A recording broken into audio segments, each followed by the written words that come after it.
이세벨에게 말하니 이세벨이 사신을 엘리야에게 보내어 이르되 내가 내일 이맘때에는 반드시 내 생명을 저 사람들 중 한 사람의 생명과 같게 하리라. 그렇게 하지 아니하면 신들의 내게 벌 위에 벌을 내림이 마땅하니라 한지라. 그가 이 형편을 보고 일어나 자기의 생명을 위해 도망하여 유다에 속한 브에세바에 이르러 자기의 사환을 그곳에 머물게 하고 자기 자신은 광야로 들어가 하룻길쯤 가서 한 로뎀 나무 아래에 앉아서 자기가 죽기를 원하여 이르되 여호와여 넉넉하오니 지금 내 생명을 거두옵소서. 나는 내 조상들보다 낫지 못하나이다 하고. 아멘. 할렐루야. 오늘도 살아 역사하시는 하나님의 은혜가 이 자리에 계신 여러분들과 여러분의 삶과 여러분의 사랑하는 모든 이들을 위해 늘 항상 함께 하시기를 주 이름으로 간절히 축원합니다. 자, 이제 시간이 흘러서 입추와 말복이 지났습니다. 근데 여전히 낮에는 무더위가 이어지고 있습니다. 시원한 바람이 그립기도 하고 그늘 하나에, 작은 그늘 하나에도 감사할 수 있는 그런 계절입니다. 우리의 육체가 더위로 지치듯 우리의 마음과 영혼도 때로 지칠 때가 있지 않습니까? 우리 이것을 탈진이다라고 하는 말로 쓰기도 합니다. 아무 일 없는 것 같은데 웃음이 사라지고 깊은 한숨만이 묻어날 때가 있습니다. 열심히 달려오고 누구보다도 땀 흘리면서 살았는데 어느 한순간 이제는 못할 것 같아. 이제는 안 될 것 같아. 이제 여기서 멈추고 싶어 라고 하는 그런 생각이 불쑥불쑥 고개가 들 때가 있습니다. 오늘 이 본문에 나오는 이 엘리야가 바로 그런 상황에 놓여 있습니다. 우리가 19장의 말씀을 봤습니다만 이 열왕기상 18장에 있는 이 엘리야는요, 말 그대로 정말 대단했습니다. 이스라엘 무너진 제단을 수축하고 기도하자 하늘에서 물이 떨어지고 재물을 태우는 기적을 경험했습니다. 바알의 선자를 포함해서 이방의 선지자 850명을 기소시내가에서 죽였습니다. 이뿐만이 아니라 3년 6개월 동안 정말 비 조금도 오지 않았던 그 지독한 가뭄을 종식시키는 비를 내렸던 사람이 누굽니까? 엘리야입니다. 그리고 능력을 받아서 아방의 그 군까지 이스라엘까지 엄청난 힘으로 달려갔던 사람이 바로 이 엘리야였습니다. 근데 이렇게 엄청난 힘과 엄청난 능력을 많은 사람들 앞에 보여줬던 이 엘리야가 오늘 본문에서는 이 19장에 와서는 한순간에 까부져 있습니다. 자, 그의 상태가 지금 어떤지 우리 한번 4절의 말씀 한번 다 같이 읽어보도록 하겠습니다. 자기 자신을 광야로 들어가 하룻길쯤 가서 한 로뎀 나무 아래에 앉아서 자기가 죽기를 원하여 이르되 여호와여 넉넉하오니 지금 내 생명을 거두시옵소서.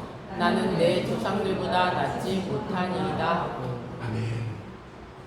얼마 전까지 그런 엄청난 이적과 기적을 베풀었던 이 엘리야가요, 지금은 깊은 슬럼프에 빠져 있습니다. 그리고 하나님 앞에 여호와여 넉넉하오니 지금 내 생명을 거두시옵소서라고 하소연을 하고 있습니다. 근데 참 이상한 것은 이 엘리야의 이러한 모습이 이 모습 속에 우리의 모습이 오버랩된다라고 하는 거예요. 이 엘리야의 모습이 마치 우리의 모습, 우리의 삶의 한 부분이다라고 하는 생각이 든다라고 하는 겁니다. 사실 우리도 여러분 솔직히 하루에도 12번씩 이 갈매쌍과 로뎀나무 밑을 오르락내리락 하고 있지는 않습니까? 하나님의 능력과 하나님의 은혜가 충만할 때는 말씀만 하옵소서, 내가 내 한 몸 바쳐서 그 모든 일을 다 감당하겠습니다 라고 했다가도 일이 꼬이거나 좀 속상한 일이 생기면 내가 언제 그랬냐는 듯이 에이 모르겠다, 그냥 여기서 그만두지 뭐, 이런 마음이 들 때가 한두 번이 아니다라고 하는 거죠.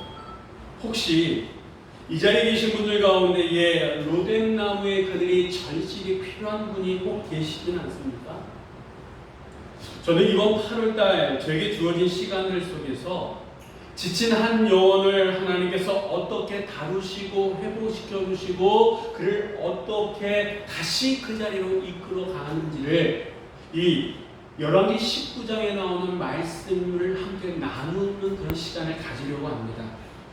몸도 마음도 지쳐있는 이 계절, 그리고 하나님께서 허락하신 이 은혜의 시간을 통해 가지고 하나님께서 엘리야에게 그러셨던 것처럼 우리 한 사람 한 사람을 찾아와 주시고 만져주시고 회복시켜 주시는 은혜가 있으시기를 주의 이름으로 간절히 축원합니다.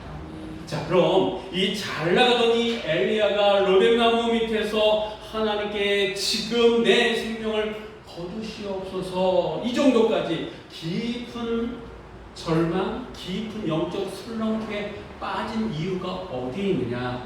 우리 한번 3절 말씀 한번 다 같이 읽어보도록 하겠습니다. 그가 이 형편을 보고 일어나 자기의 생명을 위해 도망하여 유다에 속한 부엘세바에 이르러 자기의 상하는 그곳에 머물게 하고. 아멘. 이 성경은요, 엘리야가 그 깊은 절망, 깊은 영적 슬럼프, 탈진 상태에 빠진 이유에 대해서 첫 번째로 우리에게 말씀해주고 있는 그 이유, 원인을 어디에서 뭐라고 말씀하시냐면 그가 이 형편을 보고 일어났다라고 말씀하고 있습니다. 이 보다라고 하는 이 말은요, 단순히 시선을 거기에 두었다 이 정도가 아닙니다. 이 보다라고 하는 이 단어에 해당하는 히브리어 와이아르라고 하는 이 말, 이 단어의 뜻 가운데는 생각한다, 마음에 품다, 깊이 느낀다 라고 하는 그런 뜻도 있습니다. 다시 얘기하면 이 엘리야는요, 단순히 시각적 인지를 넘어서 그 상황, 그 형편을 마음 깊이 받아들이면서 되새기고 있었다라고 하는 거예요. 다시 얘기하면 엘리야는 그 단지 상황을 바라본 것이 아니라 그 형편을 마음속에 품고 곱씹으면서 그 상황에 빠져버렸다라고 하는 거예요. 매몰되었다라고 하는 거예요. 그러다 보니까 그 상황에 휩쓸려서 두려움을 느끼게 되고, 두려움을 느낀 나머지 하나님 앞에 나아가서 지금이라도 이제 내가 모든 것을 다 준비했사오니 나를 데려가 주시옵소서 라고 하소연하고 있다라고 합니다. 그만큼 지금의 이 상황 형편이 엘리야를 짓누르고 있다라고 합니다. 그렇다 그러면 도대체 그 상황, 엘리야가 본 그 상황이 어떤 상황이기에 엘리야는 이 정도로 18장에서는 정말 멀쩡하고 엄청난 일을 행했던 이 대선지자가 이렇게까지 절망에, 이렇게까지 영적 슬럼프에 빠진 빠지게끔 했던 그 형편이라고 하는 게 뭐냐라고 하는 거죠. 자, 그럼 2절 말씀 우리 한번 다 같이 읽어보도록 하겠습니다. 이세벨이 사신을 엘리야에게 보내어 이르되 내가 내일 이맘때에는 반드시 내 생명으로 저 사람들 중 한 사람의 생명 갖게 하리라. 그렇게 하지 아니하면 신들이 내게 벌위의 벌을 내리니 마땅하니라 하니라. 아멘. 먼저 우리가 생각할 수 있는 것은요, 이 이세벨의 협박입니다. 이세벨이 뭐라고 협박했습니까? 내일 이맘때 내 생명을 반드시 빼앗겠다, 이렇게 협박했어요. 이걸 해석하면요, 차가운 현실이 엘리야로 하여금 힘들게 하고 절망케 했고 영적 슬럼프에 빠지게 했고 탈진하게 했다라고 하는 거예요. 아합은요, 왕궁에 돌아와서 아내 이세벨에게 갈멜산에서 하나님의 역사를 보았음에도 불구하고 그 하나님의 역사를 전한 것이 아니라 이는 그대로 얘기한 것이 아니라 정말 중요한 것을 빼고 선지자들이 어떻게 죽었는지, 어떻게 처참하게 850명이 죽었는지 그것만을 엘리야에게, 이 이세벨에게 그대로 일러 바쳤습니다. 이것을 보면 아직도 이 아합은요 회개하지 못했다라고 합니다. 그 갈멜산에서 있었던 하나님의 역사를 보고도 아직도 하나님 앞에 회개하지 못하고 두려움과 책임을 회피하고 진실을 외면한 채 있다라고 하는 것을 우리가 알 수 있습니다. 여러분, 이 아합을 통해서 갈멜산에서 일어났었던, 그리고 850명이 죽을 수밖에 없었던 그 이야기를 들었다 그러면 보통 사람 같으면 겁을 집어먹었을 겁니다. 두려움을 느꼈을 겁니다. 그런데 이세벨은 달랐다라고 합니다. 이세벨은요 그냥 이대로 이 일을 그만두면 엄청난 손해, 엄청난 일이 자기에게 올 것이다 라고 하는 것을 직감했기에 그는 엘리야를 향해서 선전포고를 날렸습니다. 뭐라고? 내일 이맘때 내 생명을 빼앗겠다. 자, 여러분, 그러자 이 엘리야는 그 협박에 마음이 녹아져 버렸다라고. 그런데 이 이세벨의 이 행동을 보면서 우리가 한 가지 깨달아야 될 점이 있습니다. 비록 그는 의인은 아니에요. 악인입니다. 악한 사람입니다. 이 사람의 행동을 보고 우리가 뭔가를 얻어야 된다라고, 이건 조심스러운 말씀일 수 있습니다만 그래도 우리가 놓치지 말아야 될 것이 있다라고 합니다. 그게 뭐냐 하면 그는 이 이세벨이라고 하는 여자는요 문제를 질질 끌지 않았다라고 하는 거예요. 만약 지금 이 문제를 질질 끌면 나중에 이 문제에 휩싸일 수밖에 없다라고 하는 것을 이 여자는 알았다라고 하는 거예요. 만약에 이 문제를 질질 끌게 되면 사람들, 이스라엘 백성들은 하나님께로 돌아가게 될 것이고, 하나님께로 돌아가게 된다 그러면 자기의 형신은 지금보다도 엄청난 위기에 놓이게 될 거다라고 하는 것을 알았기에 이세벨은요 꾀를 냅니다. 그리고 즉각적으로 행동에 옮깁니다. 그녀의 이 이세벨의 치밀함과 신속한 결단과 행동력, 이것만큼은 우리가 본받아야 될 것 같습니다. 여러분, 우리는 어떻습니까? 정말 하나님께서 허락하신 그 일, 하나님께서 말씀하신 그 말씀에 대해서 우리는 얼마만큼 신속력 있게, 결단력 있게, 즉각적으로 그 일을 행하고 있느냐라고 하는 말씀입니다. 나에게 있어서 손해보는 일은 즉각적으로 하지만 내가 좀 손해볼 수 있을 것 같은 하나님의 말씀 앞에서는 여러분 어떻습니까? 질질 끌고 있지는 않습니까? 그러나 하나님의 일에 대해서, 아니 우리에게 주어진 일에 대해서 우리 이렇게 신속하게 결단력 있는 행동을 보여야 될 줄 믿습니다. 예수님께서 그러지 않으셨습니까? 당신의 제자를 부르실 때에 예수님이요 이 자리에서 나를 쫓아라, 나를 따르라 라고 말씀하셨다라고 하는 거예요. 그래서 우리가 혹 고쳐야 될 점이 있다 그러면 즉각적으로 고칠 수 있는, 미뤄서 될 일이 아니기 때문에 즉각적으로 행동할 수 있는 그런 모습들이 우리 안에 있어야 될 줄 믿습니다. 자, 또 이 엘리야가 본 형편은 무엇이냐? 이거는 추측의 영역이 될 수 있습니다만 엘리야는요 이 갈멜산에서 큰 승리를 거둔 이후에 하나님을 떠났던 자들이 돌아올 거다라고 기대했습니다. 여러분 한 가지 질문을 드려볼까요? 이 갈멜산에서 이방의 선지자 850명을 죽일 때에 엘리야 혼자가 850명을 죽였습니까? 아니요. 그 자리에서 결단한 이스라엘 백성들과 함께 이방의 선지자들을 죽였다라고 합니다. 그러면 그 하나님의 역사의 그 자리에서 하나님 앞에 결단했던 그들, 소수가 아닌 다수의 사람들이었다라고 합니다. 이 엘리야는요 그것을 보면서 이 많은 사람들이 하나님 앞에 돌아와서 회개하고 영적 각성이 일어날 줄을 기대했다라고 합니다. 그런데 이 엘리야가 본 현실은 그렇지 않았다라고 합니다. 여전히 이스라엘 백성들은 차가웠습니다. 여전히 아합 왕은 이세벨의 손에 놀아났다라고 합니다. 회개하고 돌아오는 사람들이 있고 역적 각성이 일어날 줄 알았는데 현실은 차가웠다라고 합니다. 여러분, 우리가 하나님의 은혜를 받고 하나님께서 나와 함께 하신다, 이 일을 도와주신다 라고 하는 그런 은혜 받은 다음에 우리 안에 어떤 일이 있습니까? 기대치라고 하는 게 있잖아요. 그래, 내가 이렇게 하면 이렇게 될 거고, 사람들이 바뀌고, 교회는 부흥할 거고, 우리의 가정은 더 화목해질 거고, 일은 더 잘 될 거야 라고 하는 그런 기대치가 있잖아요. 근데 그 기대치만큼 그 일이 순조롭게 되지 않으면 우리 안에 어떤 마음이 있습니까?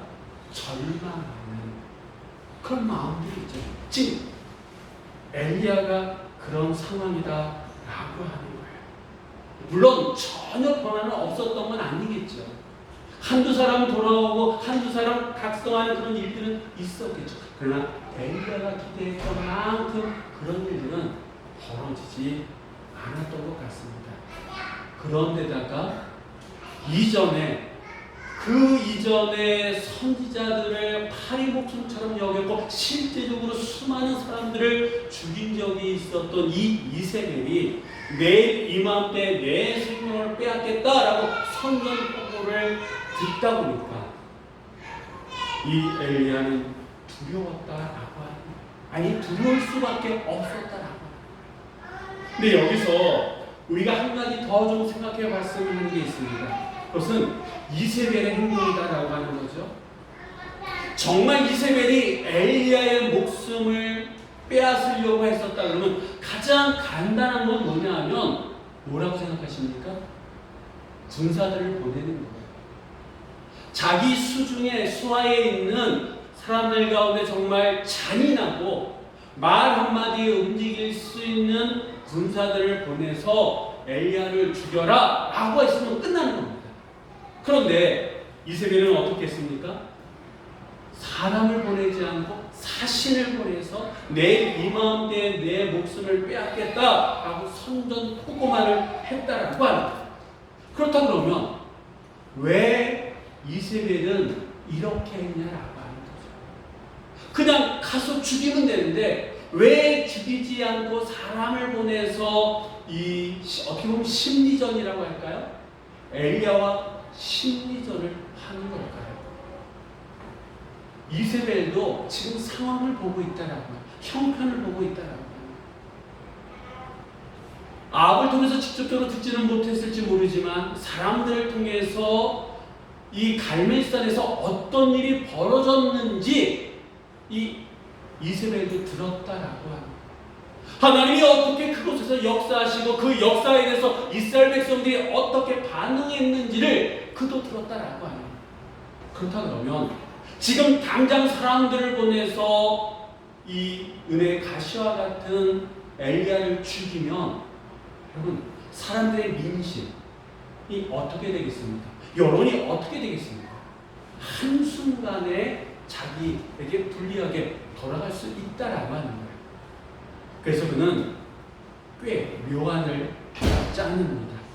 그것은 뭐냐 하면 엘리야에게 이렇게 겁을 주고 이렇게 내일 이맘때 내 너를 죽이겠다라고 해서 만약에 엘리야가 겁을 먹고 도망가면 어떻게 되는 거예요? 사람들이 볼 때에 엘리야나 하나님보다 누가 더 세다라고 생각하는 걸까요?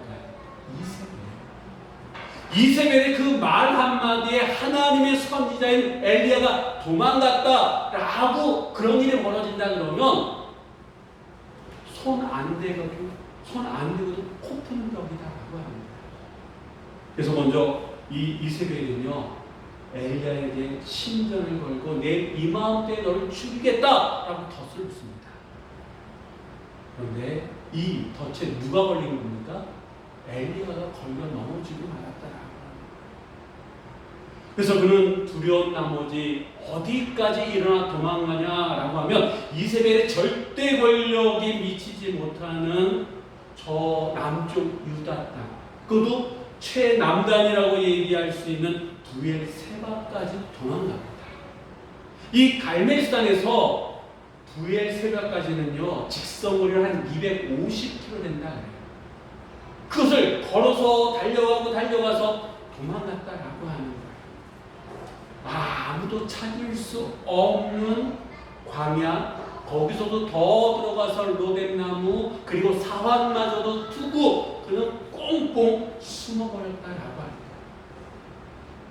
사실 이 북이스라엘은요 하나님께서 엘리야에게 주신 사역지입니다. 하나님께서 허락하신 사명을 감당해야 될 곳이에요. 근데 이 북이스라엘에서 도망가서 저 남쪽 부엘세바로 갔다라고 하는 것은 사역이고 뭐고 사명이고 뭐고 다 싫다라고 하는 거예요. 여러분, 왜 엘리야가 이렇게까지 됐다라고 성경은 말씀하고 있습니까? 형편을 보았다. 형편을 보고 일어났다라고 성경은 말씀하고 있지 않습니까? 그렇다면 원래 이 엘리야는 형편을 보고 움직이는 사람이냐? 아니다라고 합니다. 지금까지 그는요 형편이 아닌 하나님만을 바라보면서 사역하고 살았던 사람입니다. 예를 들면 처음 아방을 만났을 때에도 하나님의 말씀을 담대히 선포했던 사람입니다. 아방과 이세벨이 하나님의 선자를 죽이고 있는 그런 상황 속에서도, 그 두려운 상황 속에서도 하나님께서 말씀하셨기 때문에 그 말씀을 들고 아방 앞에 섰던 사람이 이 엘리야였습니다. 그리고 그리시네가에서 하나님의 공급하심을 받았습니다. 우리가 잘 알고 있는 사르밧 과부의 집에서 놀라운 기적이 일어났을 때에도 오직 하나님의 말씀에 순종하고 그 말씀을 전했을 때에 그 놀라운 기적이 일어났고, 무엇보다도 얼마 전에 갈멜산에서 이방의 선지자들과 싸울 때에도 850대 1로 싸울 때에도 그는 오직 여호와 하나님만을 바라봤기 때문에 그 싸움을 할 수 있었고 이적과 기적을 경험할 수 있었다라고 하는 거예요. 이 모든 이적과 기적은 그가 오직 여호와 하나님만을 바라볼 때 경험했던 놀라운 경험들입니다. 근데 지금 그가 하나님의 말씀을 듣고 일어나 도망온 겁니까? 성경은요 그 형편을 보고 일어났다라고 말씀합니다. 그의 귀에 들렸던 그 소리, 그가 보고 느꼈던 현실의 차가움, 그것을 보고 그는 그 사역지, 그가 있어야 될 그 자리를 떠나서 도망해서 부엘세바, 그것도 어느 광야의 로뎀나무까지 도망갔다라고 성경은 말씀하고 있습니다. 다음 시간에 말씀드리겠습니다만, 살기 위해서 온 이곳에서 그는 뭐라고 지금 하나님 앞에 항변하고 있습니까? 하나님, 이제 그만이어도 좋습니다. 이제 내가 넉넉하게 주의 사역을 했사오니 이제 나를 데려가 주시옵소서 라고 그는 깊은 절망에 빠져있다. 살기 위해서 온 자리인데 그곳에서 그는 죽음을 얘기하고 있다라고 하는 거예요. 여러분, 이 엘리야의 모습은 우리들에게 큰 교훈을 주고 있습니다. 그가 하나님 앞에 큰 선지자, 하나님의 사람, 믿음의 사람으로 살아왔던 것처럼 우리 역시도 믿음의 사람으로 살아가고 있다는 거예요. 그런데 어느 한순간 하나님이 아닌 상황을 보기 시작하게 되면 우리도 쉽게 낙심할 수 있고 현실의 두려움에 빠질 수밖에 없다라고 합니다. 이렇게 하나님의 사람 엘리야도 깊은 절망, 깊은 영적 수렁에 빠졌던 것처럼 우리도 얼마든지 이 로뎀나무 밑에 가서 하나님 앞에 하나님 나를 죽여주시옵소서 라고 하나님 앞에 그렇게 하소연할 수 있다라고 하는 거예요. 그렇다고 여러분, 성경은 우리들에게 형편을 무시하라 이렇게 말씀하지 않습니다. 그게 아니다라고 합니다. 우리도 형편을 봐야 됩니다. 상황을 볼 줄 알아야 됩니다.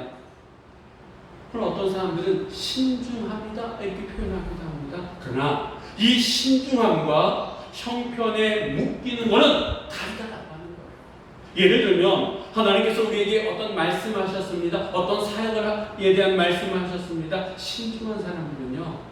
자, 그러면 이 사역을 감당하기 위해서 내가 어떻게 해야 될까? 재정은 어떻게 마련해야 될까? 어떻게 사람을 모아야 될까? 어떻게 내 안에는 그런 역량이 있는가? 라고 생각한다라고 해요. 이건 신중한 사람입니다. 그리고 비록 좀 부족한 점이 있다 할지라도 마지막에 결정을 내릴 때는 하나님께서 나에게 주신 말씀이기 때문에 그 말씀에 순종한다. 그런데 형편에 묶인 사람은 어떻습니까? 아, 그래? 나에게 이게 부족해? 저것도 없어? 이건 현실에 맞지 않아? 그러기 때문에 나는 할 수 없어 라고 상황에 묶여서 하나님 지금은 때가 아닌 것 같습니다 라고 이렇게 결정한다. 이게 신중한 사람과 상황에 묶인 사람의 차이점이다. 하나님의 말씀 앞에 현실 볼 줄 알아야 됩니다. 신중하게 해야 됩니다. 그냥 결정만큼만은 그 결정의 기준은 상황이나 형편이나 조건이 아니라 뭐가 되어야 된다고요? 하나님의 말씀, 하나님의 약속. 이게 바로 우리의 모습이 되어져야 되는데 엘리야는 그렇지 못했다라고 해요. 또한 우리의 모습 속에 그런 모습들이 얼마든지 있기에 엘리야가 로뎀나무 밑에서 하나님 앞에 이렇게 하는 것처럼 우리도 얼마든지 그럴 수 있다라고 하는 거예요. 엘리야 지금까지 하나님의 말씀을 중심으로 살았던 그가 어느 한순간 하나님의 말씀을 뒤로하고 상황을 보고 현실을 보고 그는 그 사역의 자리에서 있어야 될 그 자리에서 도망치고 말았습니다. 그런데 우리도 다 그럴 수 있다라고 합니다. 여러분, 사실 우리가 언제 형편이 좋아서 신앙생활을 했습니까? 우리가 넉넉해서 하나님 앞에 헌신했습니까? 우리가 쓰고도 넘칠 만큼 풍부해서 하나님 앞에 11주를 드리고 감사 예물을 드리고 1,000번째 예물을 드리고 주일 예물을 드리고 그랬습니까? 없는 가운데 힘든 가운데 악조건 속에서도 하나님께서 말씀하셨으니까 우리가 해야 될 그 자리니까 해야 될 일이니까 지금까지 드려왔던 거 아닙니까? 근데 어느 한순간 점점 세상이 보이기 시작해요. 하나님의 말씀을 뒤로하고 세상의 상황들이 점점 내 앞에 다가섭니다. 그러다 보니까 드려야 될 거 뻔히 알면서도 이번 달 요번에는 안 돼. 하나님 아시죠? 그리고 넘어가는 일들이 점점 많아진다라고. 그러다 보니까 돈의 노예가 됩니다. 하나님 앞에 드릴 수 있었던 그런 마음이 점점 없어지고 어떤 물질의 상황에 내 중심적인 삶을 살아가는 모습들이 우리 안에 있더라고요.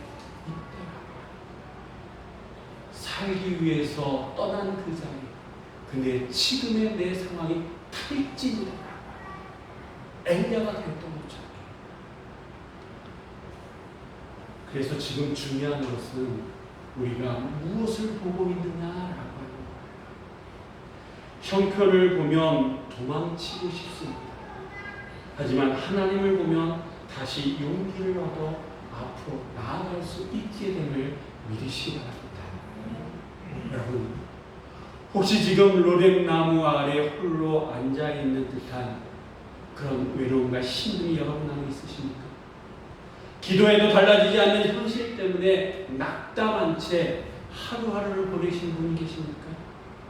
혼자 힘으로 이 문제를 해결하다 오히려 더 지쳐 쓰러져서 어떻게 할지 몰라 두 손 두 발 다 든 분이 이 자리에 계십니까? 엘리야는 하나님 말씀보다 형편을 보았기 때문에 바로 그 로뎀나무 밑에서 지금 내 넉넉하오니 나를 죽여주시옵소서 하나님 앞에 말하고 있습니다. 네, 여러분 이렇게 하나님을 떠나서 정말 시험받고 있는 이 엘리야, 감사하게는요 이런 절망의 끝에 있는 엘리야를 하나님께서 먼저 찾아가 주셨어요. 그를 그리고 만져주시고 먹여주시고 충분히 쉬게끔 하시고 다시 회복시켜 주셨다라고 하는 겁니다. 그에게 찾아가 주셔서 너 혼자가 그를 충분히 쉬게끔 하셨다고. 책망받을 수밖에 없는 그 자리에 책망하지 아니하시고 오히려 그의 편이 되어주셨던 그 하나님. 그렇기 때문에 지금 우리는 눈을 들어 형편이 아닌 하나님을 바라봐야 될 줄 믿습니다. 홀로 감당하려 했던 모든 짐을 내려놓고 하나님의 손을 굳게 잡아야 될 때인 줄 믿습니다. 기도와 말씀 그리고 믿음의 공동체 안에서 다시 힘을 내야 될 때인 줄 믿습니다. 오늘 이 시간 우리 모두 함께 이렇게 고백했으면 좋겠습니다. 우리 앞에 준비된 우리 한 문장의 말씀을 한번 다 같이 고백하는 심정을 읽도록 하겠습니다. 하나님 형편이나 환경이 아닌 하나님의 말씀과 약속을 붙들겠습니다. 아멘. 이제 형편이나 환경이 아닌 하나님의 말씀과 약속을 붙듦으로 말미암아 엘리야를 회복시키셨던 그 하나님의 은혜가 이번 한 주간 여러분의 삶 속에 충만하시기를 주의 이름으로 간절히 축원합니다. 기도하시겠습니다. 사랑과 은혜가 풍성하신 하나님 아버지, 오늘도 주님의 말씀 앞에 서게 하시니 감사드립니다. 우리의 형편과 환경이 아니라 변함없는 하나님의 말씀과 약속을 붙들게 하시니 하나님을 찬양합니다. 주님, 저희는 종종 엘리야처럼 형편만 바라보다 두려움과 낙심에 빠질 때가 많았습니다. 갈멜산에서의 승리를 경험하고도 로뎀나무 아래 주저앉았던 엘리야처럼 저희의 믿음의 길에서 멈추고 주저앉은 적이 너무도 많습니다. 그러나 그때마다 저희를 포기하지 않으시고 찾아오셔서 먹이시고 쉬게 하시는 주님의 은혜에 감사드립니다. 오늘 말씀을 통해서 다시 한번 결단함을 고백합니다. 주님, 이제 형편이 아니라 주님을 바라보겠습니다. 환경이 아니라 말씀을 붙들겠습니다. 우리의 시선을 주님께로 들어 올리겠습니다. 낙심한 심령에는 소망을, 지친 몸에는 샘을, 무너진 마음에는 주님의 평안을 부어 주시옵소서. 주님, 저희의 교회들을 붙들어 주시어서 이 시대 속에서 말씀 위에 굳게 서서 사명을 감당하게 하시고 혼자가 아니라 믿음의 공동체 안에서 서로를 격려하며 주님께서 하신 그 길을 끝까지 달려가게 하여 주시옵소서. 오늘도 우리의 삶과 사역, 가정과 직장 주신 기업 모든 형편을 주님의 손에 맡겨 드리오니 주님 붙들어 주시옵소서. 저희의 미래까지도 주관하시는 우리 주 예수 그리스도의 이름으로 기도드립니다. 아멘.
우리를 인도하시는 예수 그리스도와 죄인들을 불러 주의 종 사무시고 주의 일하게 하시는 성령의 역사하심과 위로하심과 교통하심과 사랑하심과 하나 되게 하심 피값으로 세우신 하나님의 보혜와 하나님의 말씀을 듣고 새 힘을 얻고 돌아가는 사랑하는 성도들 생명과 가정과 기업과 자녀들 위해 지금부터 영원히 함께 하시기를 간절히 축원하옵나이다. 아멘.